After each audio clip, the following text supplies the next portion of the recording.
Və qardaş deyir ki, yeni bir kitabla, nə bilim, yeni bir əmrlə gəlinməyəcək. İslam dünyasının əlində olan yetərincə hədislər var. Məsələn, istərdim birini oxuyum. Əbu Cəfər Baqir əleyhissalam buyurdu: "Qaim yeni bir əmr, yeni bir kitab və yeni bir qəzavət gətirəcək. Ərəblərə qarşı sərt olacaq. İşi yalnız qılıncla olacaq. Heç kəsdən tövbə qəbul etməyəcək. Allah yolunda bir kimsənin məzəmmət və qınağından narahat olmayacaq." Hədisin başına baxın, deyir yeni bir əmr, yeni bir kitab və yeni bir qəzavət gətirəcək.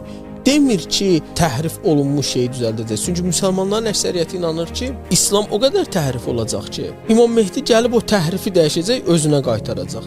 Ancaq burada hədisdə elə keçmir. Deyir yeni bir əmr, yeni bir kitab, yeni bir qəzavət gətirəcək. Başqa bir nöqtələrə də istəyərdim toxunum. O ki, qardaş deyirdi ki, Quran dəyişməz. Baxın, oxuyaq Biharul Ənvar 52-ci cild 364-cü səhifə hədis 141. Deyir Əsbəğ İbn Nəbatə nəql edir ki, Əli əleyhissalam buyurdu: "Sanki mən əcəmləri görürəm ki, çadırları Kufə məscidində qurulub. Quranın nazil olduğu kimi cəmaata öyrədirlər. Dedim, ey möminlərin əmiri, məgər o nazil olduğu kimi deyil?" Dedi, yox. Ondan Qureyşdən olan 70 nəfərin adı və atalarının adı silinmişdir. Yalnız Əbu Ləhəbin adı saxlanmışdır. Onu da Allah Rəsulunu təhqir etmək və gözdən salmaq üçün saxlamışlar.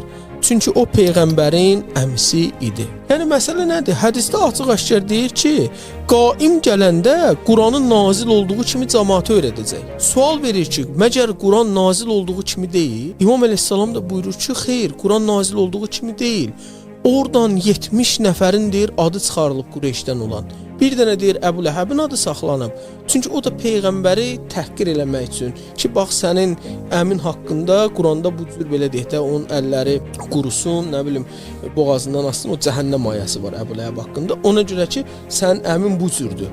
Onu pisləmək üçün saxlayıblar. Hədis açıq şəkildə deyir ki, Qurandan 70 nəfərin adı çıxarılıb. Ancaq bunlar deyirlər ki, Quran təhrif oluna bilməz.